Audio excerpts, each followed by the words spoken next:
Welcome to civil सेवा मार्गदर्शन। मैं कुमार रौनक, आपका हिस्ट्री का फैकल्टी, आज आपके सामने उपस्थित हुआ हूं। सबसे पहले आप नज़र डालेंगे तो हमारा एक क्रैश कोर्स लॉन्च हुआ है धुरंधर 2.0, जो हम लोग 72nd बीपीएससी को टारगेट कर रहे हैं। इसके कुछ फीचर्स मैं आपके सामने रख दूं। यहाँ 250 घंटे का 250 आवर प्लस का डेडिकेटेड क्लासरूम प्रोग्राम है, जो कि 90 डेज का प्रोग्राम है, जिसमें हम सारे सब्जेक्ट्स को कंप्लीट करते हैं। फिर उसके बाद प्रीलिम्स इनरिचमेंट हैंड आउट आपको मिलता है हर क्लास के बाद, उस जो भी उस दिन पढ़ाया गया उससे। उसके बाद आपको डेली प्रैक्टिस पेपर, जो भी आपको पढ़ाया गया उससे जुड़ा हुआ आपको प्रैक्टिस पेपर रोज मिलता है। एक दिन में 2 क्लासेस चलते हैं, 50-50 क्वेश्चन के आसपास का डीपीपी डेली प्रैक्टिस पेपर आपको रोज मिलता है। साथ में आपको वीकली टेस्ट मिलता है, साथ में सेक्शनल टेस्ट मिलता है। और यहाँ पे अगर आप इस कोर्स से जुड़ते हैं तो आपको 8000 प्लस एमसीक्यू प्रैक्टिस करने का मौका मिलेगा। PYQ का कंपाइलेशन सिर्फ आपको बीपीएससी का ही नहीं, अन्य स्टेट पीसीएस या यूपीएससी के द्वारा सिविल सर्विसेज का एग्जाम हो, एनडीए का एग्जाम हो, सीडीएस का एग्जाम हो या अन्य कोई भी एग्जाम हो, उसके भी जुड़े मिले करंट अफेयर की डेडिकेटेड क्लासेस भी मिलेंगी और साथ में आपको नोट्स भी मिलेंगे। और साथ में मिलेगा आपको सबसे इंपॉर्टेंट जो इस जर्नी में होता है वो होता है मेंटरशिप, कांस्टेंट मोटिवेशन, और आप क्या प्रोग्रेस कर रहे हैं, आपके प्रोग्रेस में कहाँ कमी रह रही है, उन सब पे आपको गाइड करने के लिए पर्सनलाइज्ड मेंटरशिप। हमारे एक बैच में 60 बच्चे ही हम लोग इनरोल करते हैं, ताकि पर्सनलाइज्ड मेंटरशिप सिर्फ यहाँ लिखा ना रहे बल्कि यह अप्लाई भी हम लोग कर सके। तो आप लोग इस कोर्स से जुड़ सकते हैं। आप यहाँ पे डेट देख रहे हैं, 6 अप्रैल से यह कोर्स लॉन्च हो रहा है, पहला बैच चल रहा है। आप उसका रिव्यू ले सकते हैं आकर के और हमारे नए बैच से जुड़ सकते हैं। धन्यवाद। चलिए, आज जो मैं जिस सिलसिले में आपके सामने जुड़ा हूं, तो जो हमारा डेली प्रैक्टिस पेपर है उसको आज आप देखेंगे, उसके क्वालिटी को आप देखेंगे कि वहां कहां कहां से हम लोगों ने क्वेश्चन कलेक्ट किया है। चलिए, तो मैं पहले क्वेश्चन की तरफ बढ़ता हूं। तो ये हमारा डेली प्रैक्टिस पेपर, अभी तो हिस्ट्री की 5-6 क्लासेस हो चुकी है। जो हमारा पहला क्लास का डीपीपी मिला था उसको हम आज सॉल्व कर रहे हैं आपके सामने। पहला क्वेश्चन क्या है? Who among the following was first to arrive Africa as trader that eventually led to European colonisation of Africa. एक बात और, ये यहाँ पे इंग्लिश मीडियम में सिर्फ है, मगर हमारे क्लास में हिंदी मीडियम के बच्चे बैठते हैं, उनके लिए हम हिंदी में भी कंटेंट रखते हैं और हिंदी में भी डीपीपी आपको अवेलेबल होते हैं। हम कोई भी कॉम्प्रोमाइज लैंग्वेज को लेकर के नहीं करते हैं, हिंदी और इंग्लिश दोनों पूरी तरह से बाइलिंगुअल हम लोग पढ़ाते हैं। चलिए, अब आगे बढ़ते हैं। तो who among the following was the first to arrive in Africa as trader that eventually led to European colonisation of Africa. तो यहां भी पोर्तुगीज होगा। अगर इसके जगह इंडिया भी लिख देता, इंडिया भी लिख देता तो भी क्या होता? सेम आंसर होता। क्योंकि आपको पता है वास्को डी गामा कहां आया था भैया? तो कैलीकट में आया था। कहां आया था? कैलीकट में आया था, जब वहां पे जैमोरीन था, है ना। और वास्को डी गामा कब आया था? तो 1498 में आया था। किस जहाज से आया था? तो साओ गैब्रियल से आया था। और कितने जहाजों के बेड़े के साथ आया था? तो 4 जहाजों के साथ। उसके नाम है Sao Gabriel, Sao Raphael, Berrio, और चौथे जहाज का नाम इतिहास में दर्ज नहीं है। चलिए, हम आगे बढ़ते हैं। Which one of the following prompted the Mughals to enter into trade negotiation with English in the early 17th century? 17th century का मतलब 1600 से लेकर के 1699। तो आपको एक घटना पता है, 1612 में थॉमस बेस्ट नाम के व्यक्ति ने, थॉमस बेस्ट नाम के कमांडर ने 1612 में जब जहांगीर का समय था भारत में, तब थॉमस बेस्ट ने क्या किया था? स्वाली होल के युद्ध में, बैटल ऑफ स्वाली होल, या इसे आप किताबों में स्वाली का युद्ध देखते हैं, 1612 में किसे हरा दिया था? पोर्तुगीज को हरा दिया था।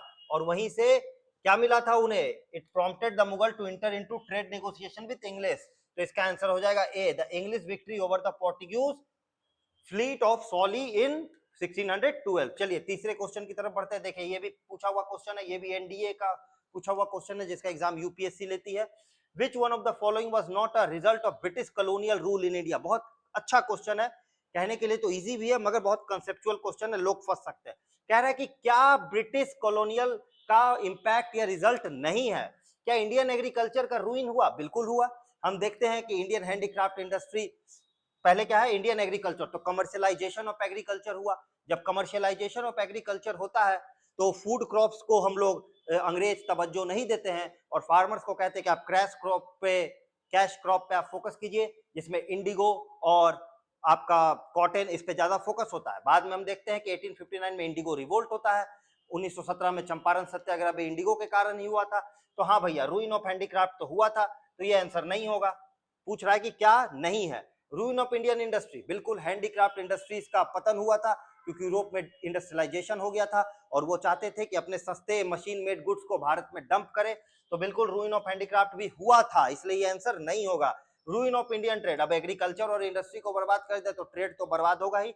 रूइन ऑफ इंडियन फ्यूडलिज्म, नहीं ये नहीं हुआ था, क्योंकि आप देखते हैं लैंड रेवेन्यू सेटलमेंट में क्या होता है जी, आपका जमींदारी प्रथा जिसे आप परमानेंट सेटलमेंट कहते हैं, कॉर्नवालिस के द्वारा महलवाड़ी प्रथा और रैयतवाड़ी प्रथा थी, तो हम देखते हैं कि उससे तो फ्यूडलिज्म बढ़ा था। जमींदारी प्रथा जो परमानेंट सेटलमेंट है उससे तो फ्यूडलिज्म बढ़ा था, है ना, तो इससे क्या होता है, ये इंपैक्ट नहीं है, इससे रूइन ऑफ फ्यूडलिज्म नहीं हुआ था बल्कि फ्यूडलिज्म और ज्यादा स्ट्रांग हुआ था। चलिए अब हम आगे बढ़ते हैं। At which one of the following place, मैं थोड़ा बड़ा कर देता हूं इसे, at which of the following place did Danes, Danes मतलब Danish East India company, Danish East India company जो अभी डेनमार्क है ना, जो डेनमार्क है जिसका कैपिटल कोपेनहेगन है, establish their settlement in India, तो इसका सीधा फैक्चुअल आंसर है ट्रैंक्योबार। डेनिश से जो एक सवाल आता है वो आता है श्रीरामपुर ट्रायो। डेनिश का देश में दो आपका संस्था थी, दो जगह थे, एक है श्रीरामपुर बंगाल में, श्रीरामपुर बंगाल में, और एक था ट्रैंक्योबार, तो यहाँ पे ट्रैंक्योबार आप देख रहे हैं। श्रीरामपुर में क्या था, तीन व्यक्ति रहते थे, जोशुआ, वहां पे रहते थे आपके जोशुआ मार्समैन, विलियम कैरी और विलियम वॉर्ड, है ना, और इन तीनों ने एक किताब भी निकाला था, एक पत्रिका भी निकाली थी, किताब तो नहीं पत्रिका निकाली थी, समाचार दर्पण। और डेन्स भारत में किस पे फोकस करते थे, मिशनरी एक्टिविटीज पे फोकस करते थे। ये सवाल आपको आ सकता है स्टेटमेंट में, याद रखेंगे। डेन्स ट्रेड करने में विश्वास नहीं करते थे, मिशनरी एक्टिविटी करते थे। The place of English East India Company settlement in Madras was known as, बहुत फैक्चुअल क्वेश्चन है, इसे कहते थे संत जॉर्ज। फोर्ट विलियम कहाँ है, फोर्ट विलियम है कोलकाता में, जिसका नया नाम आप कमेंट सेक्शन में कमेंट करके हमें बताएंगे, कोलकाता में है। चलिए मैं बता देता हूँ, विजय दुर्ग, अभी फोर्ट विलियम का नाम क्या हो गया, विजय दुर्ग। फिर क्या है, एल्फिंस्टन, ये बॉम्बे में है, ठीक है। चलिए आगे बढ़ते हैं। Which one of the following was one of the major currency in circulation in India when the East India Company first considered the introduction of uniform currency. आपको पता है क्वाइनेज एक्ट, क्वाइनेज एक्ट कब आ गया था जी भारत में अंग्रेजों के समय, तो क्वाइनेज एक्ट आ गया था 1835 में, और उस समय से कंपनी के सिक्के आने लगे। कह रहा है कि कंपनी के सिक्के आने के पहले कौन से सिक्के थे, तो आर्कोट सिल्वर कॉइन्स थे, याद रखिएगा, सीजीएस का सवाल है, ठीक है। चलिए हम लोग आगे बढ़ते हैं। यहाँ पे आप देखिए 7वां question, in the first quarter of 17th century, first quarter of 17th century मतलब 1600 से 1625, अब बोल रहा है in which of the following was the factory of the East India company located, क्या भरूच में था, क्या चिकाकोले में था, या त्रिचोनोपल्ली में था। तो फैक्चुअल बात है, चिकाकोले और त्रिचोनोपल्ली में ब्रिटिश फैक्ट्रीज नहीं थी, भरूच मतलब गुजरात सूरत के आसपास थी, तो इसका आंसर ओनली 1 होगा। देखिए बहुत अच्छा सवाल है, सीएससी का सवाल है, यूपीएससी सीएससी का सवाल है 2021 का, सिविल सर्विसेज एग्जामिनेशन का बहुत अच्छा सवाल है। चलिए आगे देखते हैं। William James, Henry Colebrooke, Nathaniel Halhed had which of the following common among them, ये लोग तीनों का मतलब आपको बताना जुड़ाव किससे था, तो आपने पढ़ा होगा Asiatic society of India, Asiatic society of India, तो एशियाटिक सोसाइटी ऑफ इंडिया है ना, जिसका गठन विलियम जोन्स ने 1784 में किया था, जब वाइसरॉय कौन थे, वॉरेन हेस्टिंग्स। तो पूछ रहा, और ये तीनों व्यक्ति जो है जब आप अध्ययन करिएगा तो आपको पता चलेगा ये तीनों एशियाटिक सोसाइटी से जुड़े हुए थे। तो ये करते क्या थी Asiatic society, they were critics of Indian culture and civilisation, नहीं ऐसा तो नहीं है। दे वर जजेस at the court of peace, नहीं जज तो नहीं थे भैया। They were professor teaching history and society, नहीं प्रोफेसर नहीं थे। दे वर लिंग्विस्ट, आपको पता है विलियम जोन्स एक क्या था, भाषाविद था, लिंग्विस्ट था, who tried to interpret the culture of South Asia to the East India Company, सही बात है। CAPF असिस्टेंट कमांडेंट जो बनते हैं उसका सवाल है, बहुत इंपॉर्टेंट सवाल है। चलिए अब आगे बढ़ते हैं, इस क्वेश्चन को मैं ऊपर कर देता हूं ताकि आपको क्लियर दिख सके। चलिए क्या क्वेश्चन है, अब आप देखिए, with reference to Indian history consider the following statement, आराम से एक स्टेटमेंट देखते हैं। The Dutch established their factories warehouses on the east coast of the land granted by the Gajapati ruler, east coast किसके बारे में कह रहा है, डच के बारे में कह रहा है कि यहाँ पे जो मसूलीपट्टनम बनाया था, यहाँ पे जो अन्य सेंटर बनाए थे, वो क्या गजपति रूलर से लिए थे। गजपति रूलर मिडिवल में उड़ीसा में हुआ करते थे, लेकिन उन्होंने गजपति से नहीं लिया था। ये क्वेश्चन क्या हो जाएगा, गलत हो जाएगा, ठीक है। इन्होंने गजपति से नहीं लिया था, बल्कि यहाँ पे आप देखिएगा बहमनी से टूट करके एक किंगडम आया था, गोलकोंडा। गोलकोंडा है ना। यहाँ पे नागपट्टिनम का भी आप नाम सुनते होंगे, नागपट्टिनम। नागपट्टिनम, नागपट्टिनम से ही डचों ने क्या चलाया था, गोल्डन पगोडा। गोल्डन पगोडा क्या होता था, एक करेंसी होता था, ये आपने पढ़ा होगा। तो ये गजपति रूलर नहीं होगा बल्कि गोलकुंडा होता, तो स्टेटमेंट सही होता, स्टेटमेंट गलत। जिसमें जिसमें वन है काट दीजिए, मतलब ये भी आंसर नहीं होगा, ये भी आंसर नहीं होगा, ये भी आंसर नहीं होगा, सीधा आंसर आ गया। लेकिन दो स्टेटमेंट को देख लेते हैं।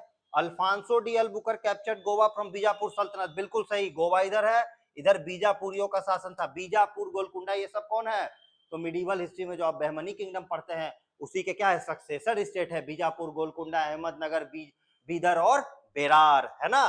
तो बीजापुर था, ठीक है। तो यहाँ पे आपका क्लियर हो गया ये क्वेश्चन 2 और 3। वैसे आंसर आप 1 भी काट देते तो आंसर आ जाता। तीसरा statement, the English East India Company establish a factory at Madras on a plot land lease from a representative of the Vijayanagar empire, बिल्कुल सही बात है। 2 और 3। चलिए आगे बढ़ते हैं। Question number 10, consider the following statement about the European travelers to India. Sir Thomas Roe, the representative of the East India Company, was granted the permission by Jahangir. देखिए ये थोड़ा स्टेटमेंट 1 ये है, स्टेटमेंट 2 ये है, और आपका स्टेटमेंट 3 ये है। थोड़ा सीक्वेंस में यहाँ गड़बड़ी हो गया, खैर हम लोग यहाँ से देख लेते हैं कि स्टेटमेंट देखना और क्या बताना है, कौन सा करेक्ट है। ठीक है, ये बहुत इंपॉर्टेंट है जानना, करेक्ट पूछ रहा है या इनकरेक्ट। देखिए, sir Thomas Roe, the representative of East India Company, was granted the permission by Jahangir to open a factory at Surat. देखते हैं सही है कि नहीं है। Captain Hawkins was driven out from Agra by the Mughal at the instigation of Portuguese. ये तो बिल्कुल सही है। Father Montserrat traveled with Akbar on his journey to Kashmir. जिसमें 2 नहीं है वो हटा दीजिए, तो ये तो आंसर नहीं होगा। ठीक है, थॉमस रो के समय क्या हुआ था कि सूरत के अलावे बहुत से जगह मिले थे। ठीक है, तो 1 वाला भी क्या हो जाएगा, 1 वाला भी जिसमें है वो हटा दीजिए। इसका आंसर होगा ओनली 2। इसका आंसर क्या होगा, ओनली 2 होगा। ठीक है, चलिए आगे बढ़ते हैं। Who among the following did not bring trading ship to the port of Surat in pre-British time? Pre-British time. Who among the following did not bring? क्या पोर्तुगीज और इंग्लिश आए थे प्री ब्रिटिश टाइम में? अरे भाई प्री ब्रिटिश है तो English का बात कहां से होगा, है ना। तो ये तो नहीं होगा आंसर। अच्छा, डिड नॉट ब्रिंग। रशिया और जर्मन का भारत के कॉलोनियलिज्म से क्या लेना देना है? बहुत इजी क्वेश्चन है, ठीक है ना। एनडीए का क्वेश्चन है, जिससे आप लेफ्टिनेंट बनते हैं, यूपीएससी इसका एग्जाम लेती है। तो जर्मनी और रशिया कभी भी प्री ब्रिटिश टाइम में भारत कॉलोनियलिज्म के लिए नहीं आए थे या ट्रेड के लिए नहीं आए थे। ठीक है, आगे बढ़ते हैं। क्वेश्चन नंबर 12, क्वेश्चन नंबर 12 को देखते हैं। इसमें भी स्टेटमेंट थोड़ा ऊपर नीचे हो गया, लेकिन देखेंगे। एनसीईआरटी का ये सीधा सवाल है। ठीक है, कह रहा है कि which of the following statement regard to the 5th report are correct. 5th report क्या होता है, तो चार्टर एक्ट 1813 को ही क्या कहते हैं, चार्टर एक्ट 1813 को ही क्या कहते हैं, 5th रिपोर्ट। कह रहा है it was submitted to the parliament in 1813 for reconsideration. सही स्टेटमेंट, मतलब जिसमें 1 नहीं है वो काट दीजिए, ये कट गया। Number 2, it became the basis of intense parliamentary debate on the nature of the East India company rule in India. सही बात है, तो जिसमें 2 नहीं है वो काट दीजिए, ये भी कट गया। ठीक है, तीसरा क्या कह रहे, it was primarily on the economic condition of the urban. नहीं, ये नहीं है, ये नहीं है। अर्बन इंडिया पे बात नहीं करना चाह रहा था, ये किस पे बात करना चाह रहा था, मोनोपोली पे। क्योंकि आपको पता है यहां से अफीम और चाइना का व्यापार, चाय, चाइना और अफीम छोड़ करके total monopoly east India company का अबॉलिश कर दिया गया था। तो 1 और 2 इसका आंसर होगा, याद रखेंगे। चलिए आगे देखते हैं। यहाँ पे देखिए स्टेटमेंट नंबर 1 ये है, स्टेटमेंट नंबर 2 यहां से शुरू है, और कोई स्टेटमेंट है? चलिए, which of the following statement regarding consolidation of British power in 18th century, मतलब 1700 से 1799 की बात हो रही है, बंगाल आर करेक्ट। क्या करेक्ट है? The nawab granted company the nizamat power in 1765। सही बात है। Treaty of Allahabad, treaty of Allahabad. The duty of collecting revenue and administration of justice were interested with the European official of the East India company. इसका answer हो जाएगा, 1 minute रुकेंगे, माफ कीजिएगा, निजामत लिखा हुआ है यहाँ पे। यहाँ क्या मिला था, दीवानी राइट मिला था। क्या मिला था, टू कलेक्ट रेवेन्यू। और जो जस्टिस की बात है, ये नवाब के, ये मुगल बादशाह और नवाब के पास ही रह गई थी, ब्रिटिश को नहीं मिला था। इसका आंसर हो जाएगा डी, नाइदर 1 नॉर 2। दीवानी राइट मिला था ट्रीटी ऑफ इलाहाबाद से। Which among the following statement are correct with regard to Portuguese in India? Number 1, they had the monopoly over the eastern trade in the 16th century. देखा जाए they possess Bombay in the beginning, सही बात है, और treaty of white hall से दे दिया था Charles और सेकंड और कैथरीन ब्रिगेंजा के मैरिज के समय अंग्रेजों को, और 1667-8 में वो आ गया था ईस्ट इंडिया कंपनी के पास। तो शुरू में तो पोर्तुगीज के पास था, ठीक है। तो जिसमें 2 नहीं है क्या बताना है इसमें, करेक्ट बताना, जिसमें 2 नहीं है वो काट दीजिए, ये तो कट गया। They had trading settlement at Kochi Daman Diu, ये भी सही है, 3 सही है। चौथा, the Mughal denied them any trading concession, नहीं ऐसी बात नहीं है, मुगल ने उन्हें कंसेशन तो दिया ही था। तो इसका आंसर क्या हो जाएगा, 1, 2 एंड, इसका आंसर क्या हो जाएगा 1, 2 एंड 3, इसका आंसर क्या हो जाएगा 1, 2 एंड 3। चलिए आगे बढ़ते हैं।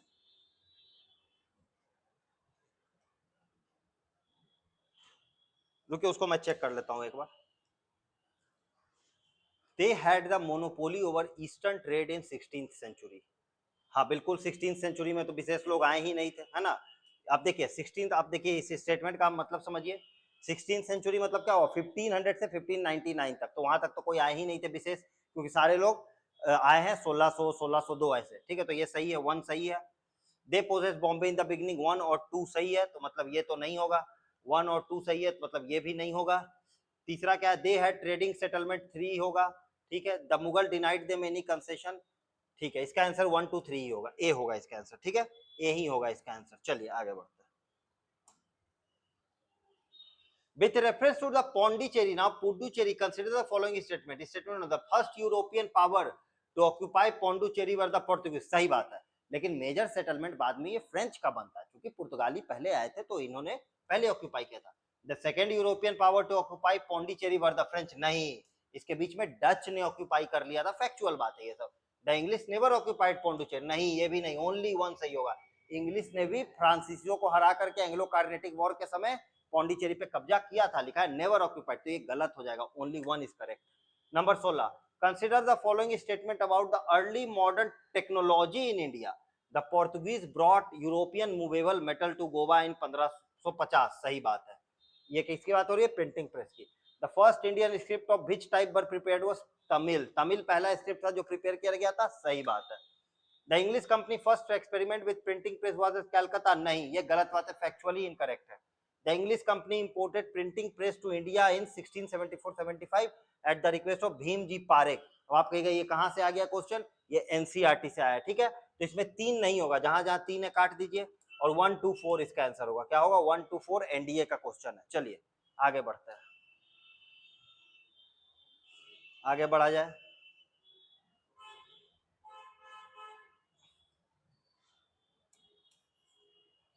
एक मिनट रुकेंगे।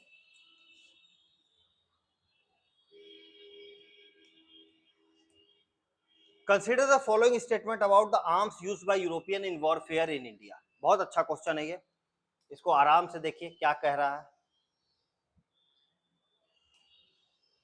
वॉरफेयर के आर्म्स के बारे में क्वेश्चन है ये, एक मिनट रुकिए इसको छोटा कर देते हैं, बड़ा बड़ा स्टेटमेंट, हाँ अब देखा जाए आराम से। The flintlock musket, musket means बंदूक होता है, ठीक है। Could work even in wet weather, नहीं बंदूक जो आए थे यूरोपियन के समय वो गीले मौसम में, सर्द मौसम में काम नहीं करते थे, स्टेटमेंट 1 इज इनकरेक्ट, ठीक है। The addition of bayonet, bayonet क्या होता है, तो बंदूक के आगे जो चाकू लगा देते हैं ना 1-to-1 कॉम्बैट के लिए, उसे कहते हैं BioNTech. The addition of bayonet made musket a more effective and dangerous weapon in close combat, सही बात है, 2 सही है। The wrought iron cannon barrel were easy to move, अरे भैया जब कैनन है आयरन का तो easy to move तो नहीं होगा, तो तीसरा भी गलत है। क्वेश्चन क्या है, हाउ मेनी, ये नहीं पूछ रहा कि कौन सा स्टेटमेंट, हाउ मेनी कितने of the above statement are correct, तो सिर्फ एक स्टेटमेंट करेक्ट है नंबर 2 वाला, लेकिन कितना, तो सिर्फ एक स्टेटमेंट करेक्ट है। वेट वेदर में काम नहीं करता था और इसको मूव करना इजी नहीं था। चलिए आगे बढ़ते हैं। Which one of the following was the reason for which the French could not succeed in India in the 18th century? In the 18th century, they sided with weak Indian states such as Chanda Sahib in Muzaffarjung. देखते हैं, Dupleix was called back at crucial time. They conspired against the Indian power. Their trading company was heavily dependent on the French government. देखिए ऐसे तो सारे चीजें सही, तो अब इसमें मोस्ट प्रोबेबल क्या है, तो ये बात, एक जो सबसे बड़ा कारण माना जाता है वो माना जाता है कि अंग्रेजी कंपनी क्या थी, एक प्राइवेट कंपनी, और प्राइवेट कंपनी थी तो वो अपने डिसीजन ले सकती थी, जबकि फ्रांसीसी कंपनी क्या थी, एक सरकारी कंपनी थी, तो पूरा एक ब्यूरोक्रेटिक सेटअप से उसे गुजरना पड़ता था और ये बहुत बड़ा कारण माना जाता है उनके हार का। इसके अलावा ये सब भी कारण है, लेकिन ये सबसे, चूंकि एक चुनना है तो सबसे प्रोमिनेंट कारण यही है कि their trading company was heavily dependent on the French government, whereas British East India Company was a private company of merchants। ठीक है। Who was the first viceroy? ये तो बिल्कुल आसान है, first viceroy of Portuguese colony in India, Almeida. इन्होंने क्या लाया था, ब्लू वाटर पॉलिसी, कार्टराज सिस्टम। ठीक है। Who use Hooghly as base for piracy? किस कौन यूज करते थे, पुर्तगाली। और इन्हें किसने हराया था, 1632 में शाहजहां के पुत्र शाह सुजा ने हुगली में पुर्तगालियों की बहुत पिटाई की थी। ठीक है, बीपीएससी का पूछा हुआ सवाल। चलिए आगे बढ़ते हैं, आगे देखें। Where did British establish their first factory? In 1613। ये तो बहुत इजी क्वेश्चन है, सूरत। देखिए बीपीएससी का 39 बीपीएससी का सवाल है ये। Which of the following British official defeated Portuguese at Swally? अभी मैंने बताया था Thomas Best, Thomas Best Jahangir के समय 1612 में, याद रखेंगे। फिर यहाँ पे देखिए, which of the following was immediate cause of first Carnatic war? आपको पता है 3 कार्नेटिक वॉर हुए, तीनों का अंत हुआ 3 ट्रीटी से, एक्सला चैपल, पौंडीचेरी और पेरिस। कह रहा है कि पहले कार्नेटिक वॉर का इमीडिएट कॉज क्या था, तो capture of French ship by British commander Barnett. तो क्या है जी, rivalry between British and French, ये तो है ही। वॉर ऑफ ऑस्ट्रियन सक्सेशन, ये तो कॉज है, इमीडिएट कॉज नहीं है। इशू ऑफ कार्नेटिक थ्रोन, ये तो सेकंड में आएगा। Capture of French ship by British, this was the immediate cause.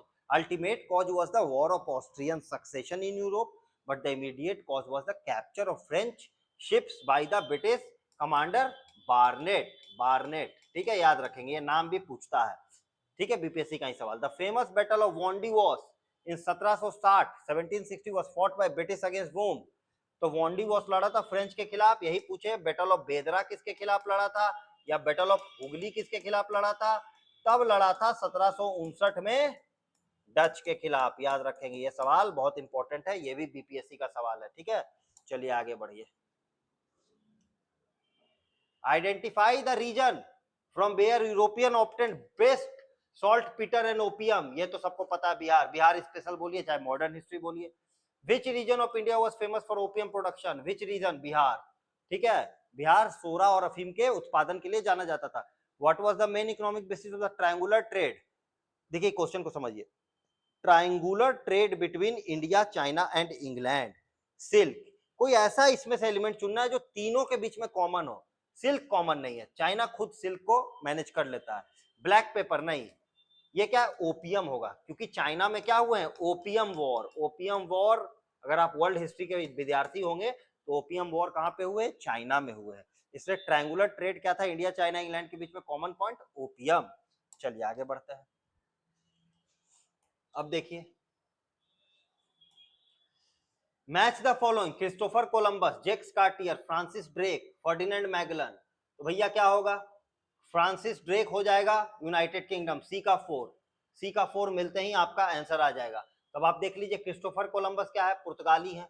Jacques Cartier क्या है, sorry Francis Drake sorry C का 2 होना चाहिए ना, माफ कीजिएगा, देखने में मिस्टेक हो गया। सी का 2 तो मतलब ये नहीं होगा, ये नहीं होगा। अब क्या देखना है, तो सी का 2 तो सही हो गया भैया। Francis Drake United Kingdom, Jacques Cartier France, B का 4, बी का 4, बी का 4 भी दोनों में है। अब क्या है, क्रिस्टोफर कोलंबस, क्रिस्टोफर कोलंबस हो जाएगा इटली, और फर्डिनेंड मैगेलन पुर्तगाल, मतलब डी का 1, ये हो जाएगा आंसर। तो क्या हो गया, Christopher Columbus Portugal, sorry Christopher Columbus Italy, Columbus Italy के थे, कार्टियर फ्रांस के थे, ड्रेक इंग्लैंड के थे यूके के, और फर्डिनेंड मैगेलन पुर्तगाल के थे। तो देख लीजिएगा आप इसको, इसका आंसर ए का 3, बी का 4, सी का 2, डी का 1 हो जाएगा। Which treaty was signed after the battle of Buxar? सबको पता है, ट्रीटी ऑफ इलाहाबाद 2 हुआ था 12 अगस्त 1765 को मुगल बादशाह शाह आलम सेकंड के साथ, और 16 अगस्त को शुजाउद्दौला अवध के नवाब के साथ, अवध के नवाब के साथ, है ना, याद रखेंगे इस बात को। Who was appointed deputy diwan of Murshidabad by Robert Clive after the city of Allahabad? तो वहां हुए थे आपके रजा खान, रजा खान, ठीक है, जबकि बिहार में थे शिताब राय डिप्टी दीवान, क्योंकि उनको दीवानी राइट मिल गई थी। है ना। चलिए अब आगे देखते हैं। इंपेरर शाह आलम सेकेंड, वही जो बक्सर के युद्ध के समय, granted diwani of Bengal Bihar and Orissa to East India Company on, अभी मैंने बताया 12 अगस्त 1765, ट्रीटी ऑफ इलाहाबाद, इलाहाबाद की संधि। By whom the dual government system implemented in Bengal, Robert Clive. और कब से कब तक चला? 65 से लेके 72 तक। और इसे अबॉलिश किसने कर दिया? इसे अबॉलिश किसने कर दिया? वारेन हेस्टिंग ने, वारेन हेस्टिंग ने। और इसी डुअल गवर्नमेंट के काल को इतिहासकार के.एम. पनिक्कर ने क्या कहा? पनिक्कर ने क्या कहा? डकैती राज, डकैती राज, डकैती राज, है ना, डकैती रूल, डकैती राज। चलिए, how did British rule India for, British rule India for a long time? Due to liberal policy of Congress? नहीं, ऐसी बात तो नहीं है। Due to arrest of Indian leader? नहीं। Due to divide and rule? More than one of the above? None of the above. ठीक है, तो इसमें क्या होगा? ड्यू टू, अब देखिए ये क्वेश्चन क्या था, नन ऑफ द अबव भी दे दिया, मोर देन वन भी दे दिया है। Due to the arrest of Indian नहीं, due to divide and rule. Long term में तो यही इंपैक्ट है ना, किसी लीडर को अरेस्ट करने से क्या होगा? नए लीडर खड़े हो जाएंगे। लॉन्ग टर्म में क्या होगा? Due to policy of divide and rule. Tipu Sultan made his capital at Srirangapatna, Srirangapatna. Factual question. The treaty of Mangalore was signed between Tipu Sultan and British East India Company in the year. Treaty of Mangalore से क्या हुआ था जी? Second Anglo Mysore war का अंत हुआ था। पहले का मद्रास से, दूसरे का मैंगलोर से 84 में। ठीक है। With whom did the British sign the treaty of Srirangapatna? तो टीपू सुल्तान, टीपू सुल्तान 1792 में। और टीपू को कहा गया कि 3 करोड़ रुपया दो, किसने कहा? कॉर्नवालिस ने कहा। कॉर्नवालिस ने, टीपू नहीं दे पाया, तो टीपू के 2 सन्स को क्या कर लिया गया? होस्टेज बना लिया गया, होस्टेज बना लिया गया। ठीक है, याद रखेंगे। अगला सवाल देखिए, नीचे है,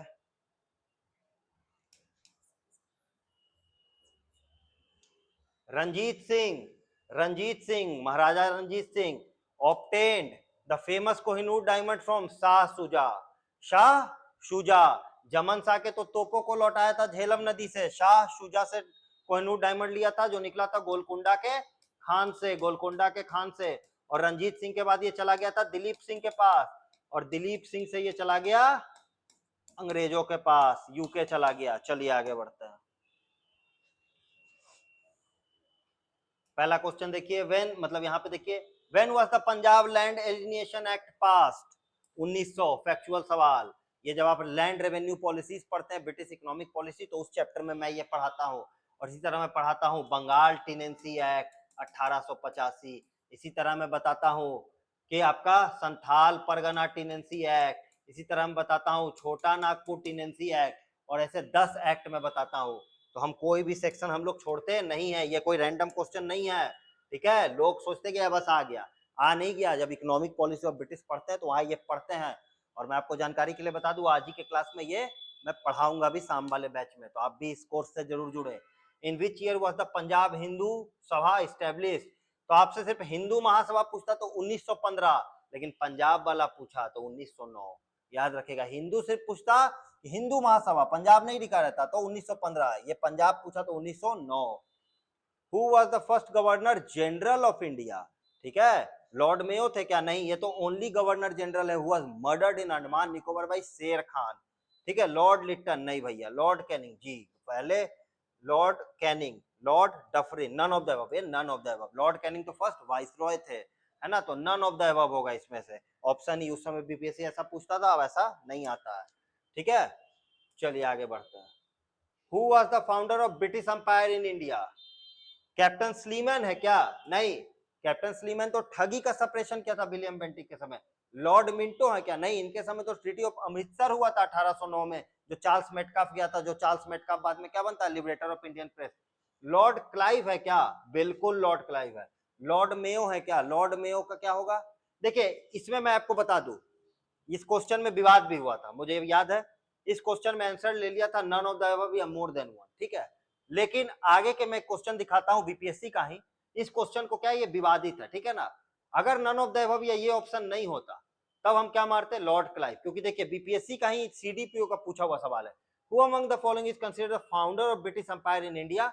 और उस समय नन ऑफ द अबव वाला ऑप्शन नहीं होता, तो ऑप्शन ई, जो कि अभी भी नहीं होता है, नए बच्चे जान ले, तो लॉर्ड क्लाइव को ही माना जाता है, क्योंकि इसी ने पलासी, बक्सर, कार्नेटिक, ये सब की नींव रखी और एक नेतृत्व प्रदान किया। ठीक है, तो ये उस समय विवादित क्वेश्चन था, लेकिन आज क्या है, ये सही क्वेश्चन है, लॉर्ड क्लाइव इसका आंसर होगा।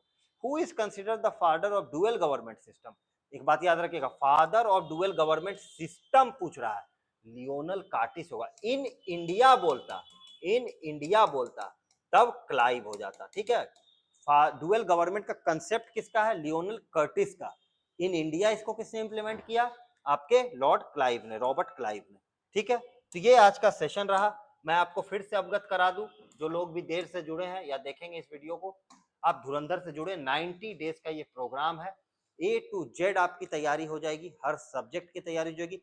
ज्यादा जानकारी के लिए आप कॉल करें या हमारे सेंटर पे विजिट करें, तपस्या complex, boring road, first floor पे, है ना।